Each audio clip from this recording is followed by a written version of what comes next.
Yalla Boker Tov et Shabbat, Shalom Vorach. Ezrat Hashem, Shur à partager avec le plus de frères possible, Ezrat Hashem, en ce vendredi 10 du mois de décembre et le Vav du mois de Shvat. Chaim Tovim ou Shalom. Shur acheté par Igal Rodriguez Ayakar pour ses enfants Sharon, Bat Miriam, Igal, Ben Baruch. Avec un mariage très vite et une grande réussite pour toute la famille. Chol Am Israël, Ezrat Hashem Barach, et Fouach Lemach Lama Meira. On commence tout de suite ce shiur sur une grande question qui m'a été posée, reposée, re-reposée, alors que j'ai fait d'ailleurs un cours sur le sapin de Noël, comme quoi j'ai expliqué par A plus B la gravité de rentrer dans la maison pour un juif, un sapin de Noël, qui, comme l'avait dit le pape Jean-Paul II à l'époque, représente le Christ en tant que symbole, réellement. Donc regardez le shiur si vous voulez, pour ne pas le répéter. Et là, on va rentrer un peu plus dans le système des lois. Est-ce qu'on a le droit aussi de fêter le Nouvel An en tant que juif? Et c'est un sujet qui est très intéressant parce qu'il faut savoir que le Rabbi de Lubavitch, contrairement aux autres, eh bien, avait l'habitude aussi de souhaiter la bonne année pour cette date du 31 décembre, pour la simple et bonne raison, c'est qu'on vit dans un système où nos chèques que nous faisons, enfin, chèques si ça existe encore, je ne sais même pas qui fait des chèques aujourd'hui, mais enfin, quoi qu'il advienne, nous marquons la date. Les dates sont en loasite, donc aujourd'hui, on est le 10, 12, 21, par exemple. Et Alpi Halakha, est-ce qu'on aurait le droit de marquer cette date-là? Réponse, selon la loi juive, non. Je ne parle pas de 31 décembre. Hein. Réponse, non. Dans l'absolu, on ne peut pas le faire. Et si on le fait, il faut d'abord mettre la date en hébreu et seulement après en français. Mais comme on travaille encore en galoute aux États-Unis, il y a des juifs en Russie, en France, partout dans le monde entier. Le mec qui marque la date en hébreu, après il marque la date en français. Qu'est-ce qui est marqué ici, là? C'est quoi ce truc? On comprend rien. Donc comme le langage universel aujourd'hui, c'est quand même d'avoir ces dates loasites et qu'on n'est pas des extraterrestres, alors on pourra l'ismoch alze. La seule différence qu'il y a, c'est que dans le Shulchan Aruch, on n'a pas le droit de marquer les chiffres. Ça veut dire que si je marque une date, par exemple le 10 décembre, je n'ai pas le droit de marquer le 10, 12. Pourquoi pas? Tu sais pourquoi, Daniel, on ne met pas le mois? Parce qu'en hébreu, comment s'appelle le mois de Nissan? On n'a pas le temps. Tu as une idée? Comment on dit le mois de... Allez. Le mois de Tishri. Comment c'est marqué dans la Torah? Tous les mois... Hein? Chevi. Pashut Meod. Parce que la Torah, elle a donné des chiffres pour les mois. Tous les mois que vous connaissez, qui sont le mois de Nissan, le mois de Iyar, le mois de Sivan, tous ces mois-là, ce sont des mois qui sont araméens. Ce sont des noms qui sont venus beaucoup plus tard. On appelle ça Chodesh HaAviv dans la Torah. Il n'est pas marqué Nissan. Nissan, c'est bien pour les voitures. Aval dans le Tachles des choses, le mois de Nissan, de Iyar, de Sivan, de Tammuz, de Av, de Elul, de Tishri, tous ces mois-là de Mahashvan sont des mois qui ont été pris dans la suite des générations qui viennent de Babylonie. Tous ces noms-là, ce sont des noms babyloniens. Dans la Torah, ça s'appelle Bechodesh Arishon, Letzeta Mimitzraim. Ils sont sortis le premier mois de l'année. Le premier mois de l'année, c'est le mois de Nissan. Le 7e mois de l'année, c'est le mois de Tishri. Et donc, pour ne pas mélanger les choses, les deux, dans la Torah, donc quand je dis la Torah, c'est dans la halakha. Vous pouvez trouver ça dans tous les Kitzur et Shulchan Aruch. On ne marque pas la date avec le chiffre. Par exemple, si aujourd'hui je devais écrire à une personne même il y a plein de juifs qui ne connaissent même pas les dates en hébreu, eh bien, je marquerais, par exemple, aujourd'hui, le 10 décembre. Je marque décembre et je ne marque pas 10, 12. Et si on met une multiplication avec deux trucs, alors... Zélo Méchané, le chiffre est marqué, Zélo Méchané. C'est pareil. Lo sim d'avoir casé. Malheureusement, aujourd'hui, si tu fais ça, ma putain, mais t'es fou, quoi. Imagine, je marque dans ma comptabilité, j'ai fait le virement le 12 décembre ou le 10 décembre. 10, 12, puis c'est tout, on va pas se prendre la tête. Donc, au moins, si tu fais ça, par exemple, dans les chèques en Israël, quand tu fais un chèque ici, donc en Israël, vous avez remarqué que vous avez, dans toutes les banques, les deux dates. Vous avez hébreu, et vous avez donc, loasit, on dit en hébreu loasit. D'accord? Donc, dans les chèques, au moins, tu fais aujourd'hui le Vav Tevet, d'accord? Tashpav. Tashpav, exactement. D'accord? Quand viendra Bezrat Hashem la Géoula, on passera de la date universelle qu'on appelle loasit à la date hébraïque. Le monde entier va faire un récapitulatif de tout cela, malgré le fait qu'aujourd'hui, de façon universelle, et qui vivra verra, ce n'est pas un sujet à conflit, c'est ce que je vous dis, c'est ce que j'étudie, donc Bezrat Hashem. Pourquoi cette date-là démarrait selon le principe fondamental du calendrier grégorien? Eh bien, elle démarrait selon la naissance de JC. Et nous, on ne reconnaît pas JC comme étant le Messie. Donc, on n'a pas à démarrer à partir de là. On n'a pas à démarrer notre cycle à partir d'une date que nous ne reconnaissons pas en tant que personnage. D'accord ? Chacun croit en ce qu'il veut. Nous, les Juifs, on ne croit pas que JC ait un rapport avec le Mashiach ou soit le Mashiach Bichlal. Donc, que les chrétiens y croient, que l'islam croit en ce qu'elle croit, que le bouddhisme y croit et que le judaïsme reste fidèle. D'accord ? Tout comme le christianisme n'a jamais reconnu qu'on était aujourd'hui en 5782.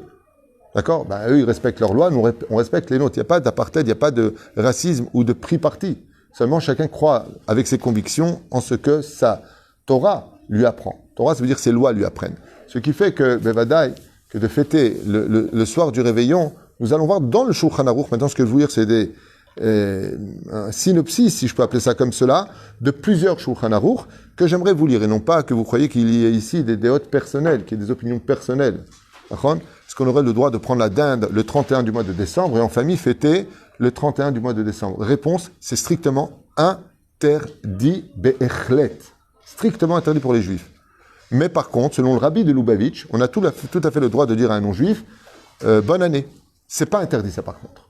Pourquoi? Parce que malgré tout, on vit dans un système où la vérité... On peut dire joyeux Noël aussi à un tel? Dans l'absolu, non. Je voudrais vous lire le Rav Moshe Feinstein, des Mahamar des Rav Ovadia Yosef, de Rav Yorbach, Eliashiv. C'est un condensé que je vous ai préparé, entre autres du Agra, le Gaon de Vilna. Sheela Emutar Leatziv et Tashuach. Par exemple, est-ce qu'on aurait le droit de rentrer un sapin? Donc c'est déjà un cours que j'avais fait, mais là je vous rapporte d'autres références, dans une maison juive. Le Baït Beyachad, et donc en général ça tombe à la même période de Hanouka. Tchouva du Agra. Par rapport à cela, Ayudim be'Europa na'agu le'atziv etzim bechag ha-Shavuot. Vous savez que nous, les Juifs, nous avons aussi la fête des arbres. À part tout Bishvat, nous avons une fête où on amène des arbres, des plantes et des fleurs. Ouais? Quelle fête? Shavuot. J'avais dit? Ouais. Ah, c'était pas difficile. Je pensais que vous êtes tous d'un coup, ouais, Shavuot. Et là, Biglal Etz Chag HaMolad. Mais nos poskim, à cause du sapin que les chrétiens rentrent chez eux, nous ont interdit depuis, Kacha dit le Hagra, Ichlitu kama rabanim chashuvim beyoter des poskim halacha benehem, qui en faisait partie, le Gaon de Vilna, les vatel et amin hag d'apporter des arbres dans les synagogues pour les décorer, en guise de Shavuot, comme ce fut le cas pour la fête juive. De peur que de là on dise par la suite, comme le juif a un bon cœur et qui veut toujours plaire à tout le monde, eh bien, oh, ça va, regarde, pourquoi on ne fait pas des arbres chez nous, on n'amène pas des petites plantes, des trucs comme ça à la fête de Shavuot. Pour éviter cela, les Géonim nous ont demandé d'annuler ce minag, d'apporter juste des fleurs dans les synagogues le jour de Shavuot, mais rien qui ressemble à des plantes, ou pire, à des arbres, à cause de cette situation. Ve'edut achat, mine rabot, muva'ad be Mishnah Brura, besiman. Donc, dans le Mishnah Brura, dans le siman, taf, tzadi, dalet, c'est if katan, yud. Là-bas, vous retrouverez cette halakha-là aussi dans le Mishnah Brura, comme quoi que non seulement on n'a pas le droit d'apporter un sapin à la maison, bichlal, le 25 du mois de décembre, vous savez que les Lubavitch ont reçu un ordre du rabbi de Lubavitch de ne pas étudier d'Afka le soir de Noël. Lama, qui est de l'oliot bainyanim. Nous, on n'a pas ce minag. Les Lubavitch n'étudient pas, ils font pas de shiurim ce soir-là. Pourquoi? Parce que là-bas, ils commémorent la naissance de leur Dieu à eux, qui n'a rien à voir avec nous, même si c'est un pote à nous, parce que c'est un juif aussi, quoi. Ah bah, le tachlès des choses, que des lolis daot avec lui, on ne fait pas d'arbre pour on ne fait pas d'études cette soirée-là, selon le Rabbi Lubavitch, il a interdit à tous ses élèves d'enseigner chez Kol Echad Yarzor Abata, de peur que Chaz Veshalom, on donne un peu trop de joie à cette soirée-là. Nous, personnellement, on étudie la Torah, on ne suit pas ce minag-là. Pour vous dire à quel point, même le Rabbi Lubavitch a mis en garde. Lui qui disait « Bonne année pour le 31 décembre », mettant en garde ses élèves, faites attention. Lama, parce que c'est une fête qui est à connotation d'idolâtrie pour nous, les Juifs, selon la loi. Le Mekabli, même si c'est une très belle fête, il y a des cadeaux pour les enfants, quand tu vois l'identité de la fête, il n'y a rien de dramatique. Ça va, c'est un arbre avec des décorations. J'expliquais dans les cours sur a-t-on le droit de rentrer un sapin dans la maison? D'où venaient ces minagim? D'où est-ce que ça vient, ces traditions-là? des Celtes à l'époque, qui étaient les premiers Français de l'époque, qui, avec une histoire d'un moine qui fait tomber le chêne, qui était l'arbre, on va dire, divin des Celtes à l'époque, et puis l'arbre, en tombant, il a écrasé tous les arbres, sauf un petit sapin qui était sur le côté, comme il est flexible. Il a dit, puisque le sapin ne s'est pas cassé et qu'il est triangulaire, qui représente la trilogie dans le christianisme, il sera le symbole du christianisme. Voilà comment ça a démarré l'histoire du sapin. Ça veut dire que tu reviens avant les années 1500, il y avait jamais eu de Noël qui a été fêté. Faut remettre un petit peu les choses en contexte. Et même, les dates sont beaucoup, beaucoup plus avancées. On est des fin 1800 pour la fête de Noël. Et les guirlandes, c'est parce qu'ils n'avaient pas... Avant, ils mettaient des fruits, ils mettaient des fleurs. Vous trouverez ces... La couleur rouge. Le manteau rouge, c'est le Coca-Cola. Le rouge qu'ils mettent... Ça, je l'ai pas lu par contre. Que le rouge, c'est le Coca-Cola, ça, j'ai pas lu. Ça vient de Coca-Cola. Avant, c'était une autre couleur. C'était vert. C'était vert avant. Avant, c'était vert et là, c'est rouge à cause du Coca-Cola. Il a fait sa pub sur les... Trop fort Coca-Cola. Top, Manienne. Darshua Khatam Sofer. Alors maintenant, je voudrais vous lire des halachot. Khatam Sofer. Donc, Chelek Aleph, Vedaf, Kuf Gimel. Bou, Vera'u, Davar Pele, qui basé à Chodesh, Asher Liknu Bo, Klapé Kliflaim, Bo Itril, Amatzor al Yerushalayim, Nichteba à Torah Yevanit, Veine It Chilat Simchatam Shel Anotzrim. Le jour, donc explique le Khatam Sofer, où Yerushalayim a été assiégé, ils ont tout de suite, encore une fois de plus, traduit, donc pas simplement les 70 avec Talmaï, roi de Grèce, qui viendra après le règne d'Alexandre le Grand, selon l'histoire, mais ça a été la première fête, on va dire comme cela, de la chrétienté quand la Torah a été traduite en yévanite. Shana Chadasha Shelahem Ve'oledet Mishicham. Et ça s'est passé quand? Le 25 du mois de décembre. Alken en liudi l'ismoir beyom edam qui a simcha bobayom edan, donc de leur période à eux, eux nakem idina shel gehinam. Et c'est le jour où Jérusalem a été mis en matzor. Entre temps, ils disent le Khatam Sofer que non seulement la fête que fêtent les chrétiens, c'est pas un jour de joie pour nous, Bichlal, c'est un jour de deuil. C'est le jour où notre Torah a été traduite, non pas de l'hébreu au Yévanim, mais c'est le jour où ils ont aussi bloqué les portes de Jérusalem. Ça veut dire que celui qui, quelque part, fête ce genre de fête, bloque son judaïsme. Comme ça explique le Khatam Sofer. Le Touré Zahav, sur le Shulchan Aruch.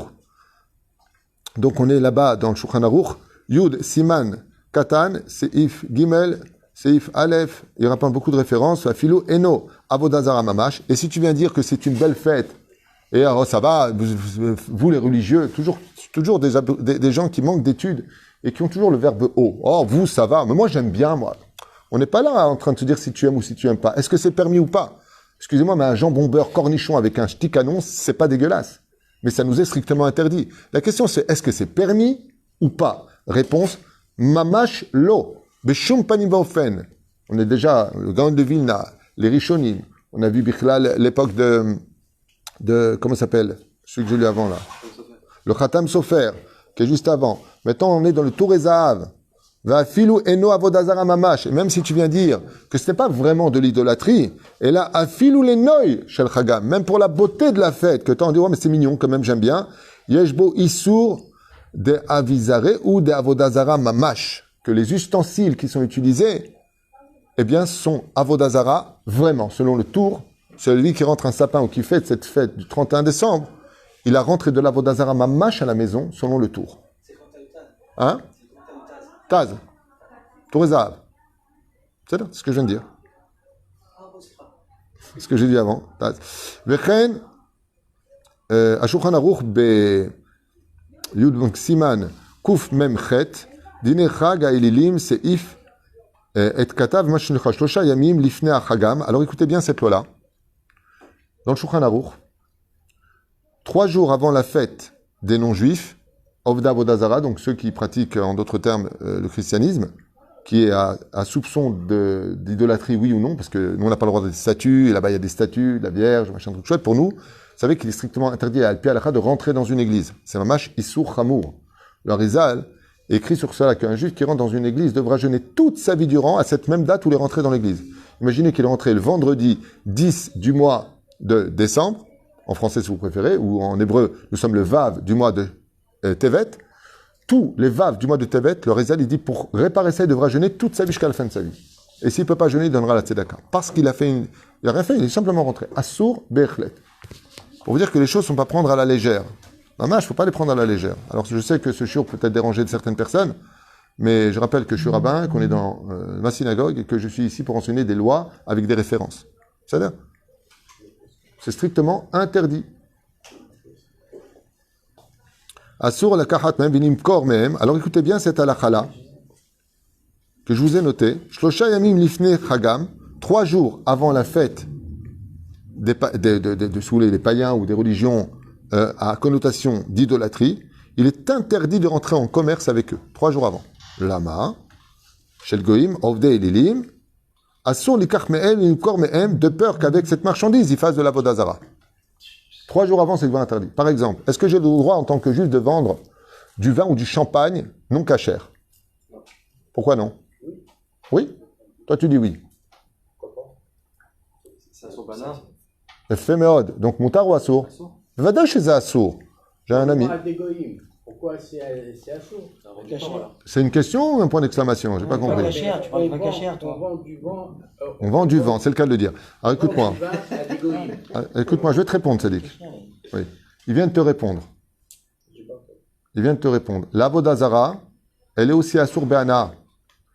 Je vais poser une question. Si maintenant, moi, je suis un juif plutôt traditionnaliste et que je ne connais pas très bien les lois, j'entends des référents, j'apprends que c'est interdit. D'accord? Qu'est-ce que je vais dire? Je vais dire, oh, je comprends pas, pourquoi c'est si dur que ça? Tu vas pas rentrer un sapin à la maison ou fêter le 31. Il n'y a même pas de sapin. On a envie de fêter ça en famille. On va même faire des Dvar Torah. Carrément, tu vois. On est en famille. Moi, j'aime bien la dinde. C'est une dinde chalak la madrine. Quand on l'a tuée, elle avait la kippa sur la tête, les péotes sur le côté, la petite barbichette. Elle avait le tzitzit et elle était à Mehacharim. Ça te va? C'est une dinde. Waouh! Odou Lachem Kitov, Kilo Olam Hasdo. Ok? Regarde ce qu'on vient de poser comme question. Est-ce qu'un juif a le droit de vendre du vin non cachère à des goïms? C'est pas des juifs qui vont le manger. Tchouva, c'est strictement interdit. Il n'y a même pas de mahloket là-dessus. Il n'y a pas un rab qui dit que c'est permis. Lama. Parce qu'étant donné que les vignes sont bénies par la chrétienté, par des curés, il y a une connotation d'idolâtrie dessus, ce qu'on appelle yain nesser. C'est du vin qui nous est strictement interdit. Et c'est là où je voudrais m'adresser à tous les juifs.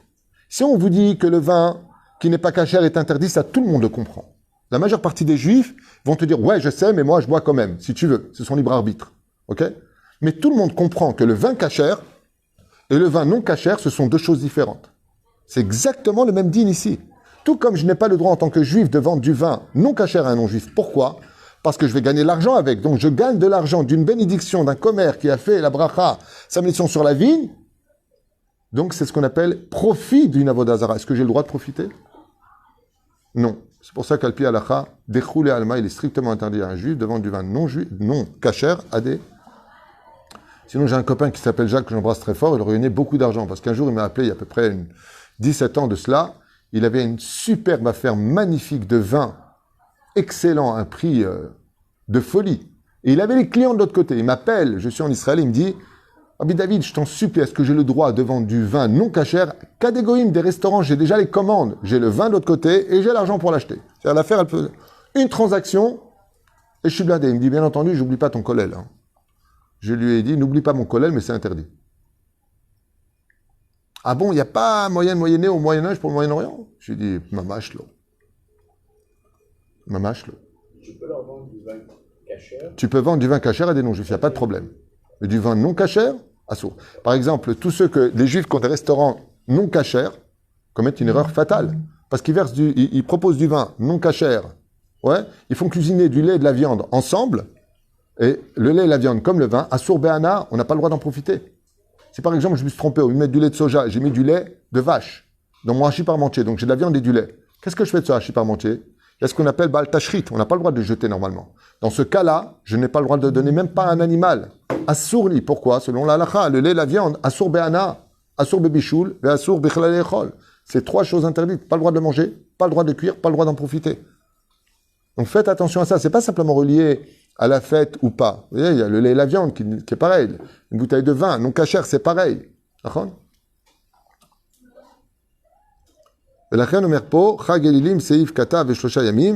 on n'avait pas l'habitude, bichlal, on avait l'habitude d'arrêter de commercer de peur qu'avec l'argent qu'on allait travailler avec eux, ou les produits qu'on allait leur vendre, ils allaient faire de cela une fête pour la Vodazara. J'aimerais vous rappeler juste un tout petit détail qui va vous choquer, mais que tout le monde connaît. J'aimerais faire appel à Rabbi Shlomo, Rabbi Yitzhak.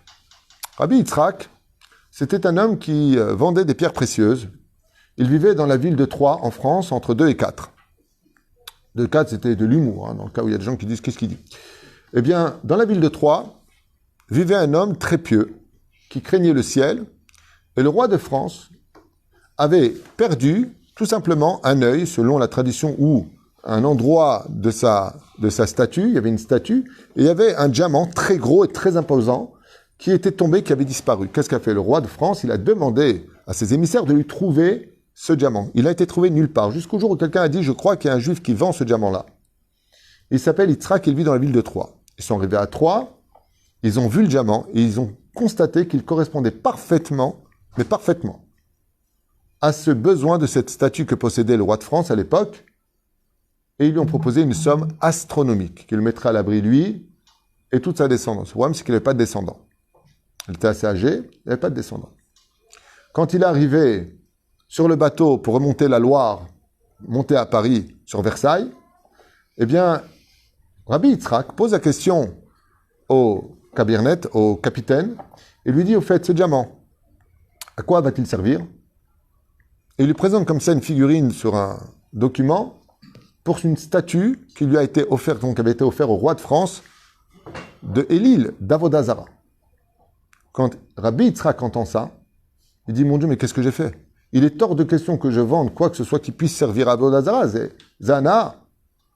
Maintenant, il faut savoir une chose, toute sa fortune était dans cette pierre.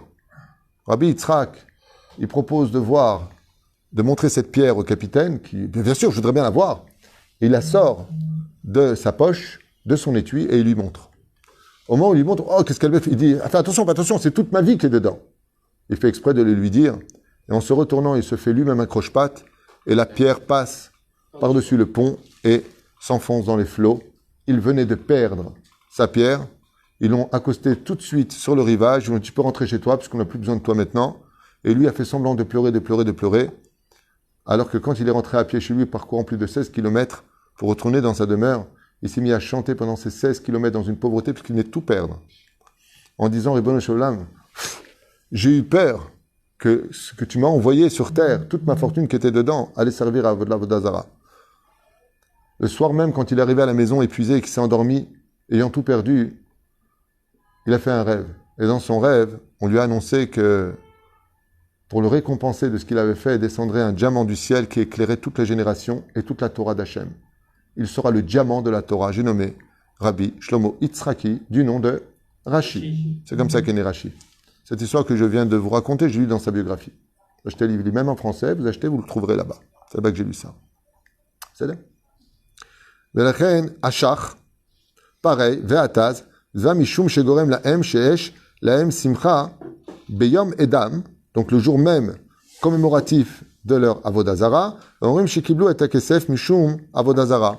Et qu'est-ce que faisaient à l'époque les gens? Ils disaient, voilà, on a commercé, maintenant on a de l'argent pour faire cette fête, pour faire de l'idolâtrie. ואנו מוצאים שאסור לנו לגרום לגוי לשמוח בחג, et on n'a pas le droit en tant que juif de donner à un non-juif la joie de faire de l'idolâtrie, puisque le but du peuple d'Israël, c'est de faire connaître le nom d'Hachem pacifiquement, et non pas Chas Shalom, t'embrasse pas, je te tue, ou Chas Shalom. Non, au contraire, pour se convertir au judaïsme, il faut insister beaucoup pour rentrer chez nous, contrairement aux autres religions qui insistent beaucoup pour que tu te convertisses. Il y a une grande différence entre l'un et l'autre, et c'est un état de fait sur le terrain. ולכן, הרב אלעד דוקוב, רב הטכניון, הבא פסק בעקבות הצבת עץ השוח בבית הסטודנטים וטכניון, וטען שאין מקום בכלל להתיר מכמה אופנים, comme ici par exemple à Ashdod, au Big. Ils se sont arrangés pour qu'il y ait le sapin. Là, nous, c'est strictement interdit, bichlal, de donner. C'est pour ça que j'espère que pour les prochaines élections, on sera très très nombreux, surtout nous, les Juifs de France, Bezrat Hashem, d'être derrière moi pour avoir le plus de sièges possible et pour remettre un petit peu les choses à leur place dans notre pays, le pays d'Israël. On doit aimer toute personne, on doit respecter toute personne, N'oublions pas que nous avons aussi des lois et des halachot qu'on se doit aussi de respecter. Les gens ont peur de faire de la ville de Ashdod, de Bnei Brak. On ne veut pas que ce soit Bnei Brak ici. Moi, je suis très bien dans cette ville-là. Si je voulais vivre à Bnei Brak, j'irais à Bnei Brak. Mais je ne suis pas venu non plus vivre dans un endroit où je ne peux pas vivre mon judaïsme. Dvarim Brourim. Velachen, Advarim Ma'ele Em Asur Be'echlet, Ve'asur Lanu La'avor Alehem. Comme l'ont expliqué, ici j'ai une liste de poskim, je ne vois pas l'intérêt de tout vous lire parce que vous ne connaissez même pas les noms. Chez Asru Be'echlet La Sotzot, Velargog, la fête de Itrachut Hashana, la fête du Nouvel An. Strictement interdit pour les Juifs de fêter cette fête-là du Nouvel An. Ce serait comme une reconnaissance de la date prescrite par le christianisme, alors que nous sommes Juifs. Il y a les chrétiens qui ont leur fête, qui vivent ce qu'ils veulent, qui fassent ce qu'ils veulent de leur vie. Il y a l'islam qui font ce qu'ils veulent et qui vivent ce qu'ils veulent. De toute façon, ils font vraiment ce qu'ils veulent. Il y a les Chinois qui vivent leur bouddhisme. Et il y a nous les Juifs, qui sommes l'origine de toutes les religions. Nous avons existé avant tout le monde. Chaque religion est fière de ce qu'elle est. Pourquoi pas nous? Chaque religion défend ses dogmes. Pourquoi pas nous? Chaque religion impose ce qu'il pense. Moi, je ne demande à rien imposer. Je m'adresse uniquement aux Juifs qui aiment la Torah et les mitzvot et qu'ils sachent que de fêter la fête de Noël, de mettre un sapin à la maison, ou chas v'shalom, le 31 décembre, de manger une dinde, ce soir-là, même si c'est bon, mange-la le lendemain, ta dinde. Devient même dindon. Aval Davka le 31 décembre, et à minuit de s'embrasser et de dire Yemina Osmola, comme vous avez bien compris, les hommes et les femmes s'embrassent en plus, c'est un truc de fou. Zepashut ta'am chez la Vodazara. Zepashut ta'am, ce n'est pas d'Avodazara directement, mais comme il est dit ici, Zekeilu oved Avodazara. Zedavar asur vehamour. Ça n'empêche pas, ceci étant, de voir un non-juif et de lui souhaiter une nouvelle année pour lui, que la malo. Il faut être courtois, mes idées sont les miennes, les tiennes sont les tiennes, ou plutôt, nos idées sont celles de la Torah qui nous a été donnée, mon cher Sinaï, et je vous pose juste une question. Je finirai juste avec ça. Mais une question assez importante. Est-ce que vous connaissez un seul rave qui a rentré un sapin, un vrai rave, pas un ravagé, je parle d'un vrai rave, Tamit Racham. Vous avez déjà vu Baba Saleh, le rabbi de Lubavitch, le rav Ovadia Yosef, le rav Shteman, le rav de qui tu veux, le grand rabbin de France, le rav Yosef Citruc. Vous l'avez vu rentrer un sapin chez lui? Vous l'avez vu fêter le Nouvel An? Si par exemple, moi j'étais grand rabbin de France et qu'on me propose de venir pour le Nouvel An, féliciter pour... Va, il n'y a pas de problème avec ça. Mais que toi tu le fêtes personnellement en tant que juif, ma pitome. Nous, notre Nouvel An, dans le cas où vous n'êtes pas au courant, s'appelle Rosh Hashanah. Donc si Rosh Hashanah c'est Rosh Hashanah et que toi tu fais un autre Rosh Hashanah, le Ma'ad Avardomé, vous savez à quoi ça ressemble? C'est comme si qu'un homme il est marié avec sa femme, ok? Et qu'il y a une autre femme qui lui dit « Ah, dommage qu'on ne s'est pas marié, toi et moi. » Et il lui dit « Tu sais quoi, demain on se voit aussi, toi et moi. » Qu'est-ce qu'elle lui dit, sa femme à côté? Dis-moi, t'es fou, quoi? T'es marié avec moi. On est marié avec la Torah. On a fêté le Nouvel An, c'est Rosh Hashanah. On n'a pas deux Nouvel An chez nous. Il y a un Rosh Hashanah, il y en a un. Le premier du mois de Tishri. Ma karalecha. Ouais, mais je comprends pas. Je les entends déjà, les gens, quand ils vont regarder le cours, qui sont un peu loin ou qui manquent d'études. Mais n'importe quoi, mais en quoi vraiment? Les religieux, c'est eux qui mettent le problème. Voilà le racisme. Regarde, les gens, ils vont regarder ce cours maintenant, ils vont dire, regarde comme ils sont racistes et machin. Mazé Kachour, je parle de Shulchan Aruch, tout ce que je vous ai lu, je vous ai donné les références. Je suis pas à l'université ici. Ici, c'est un bête midrash où on enseigne la Torah.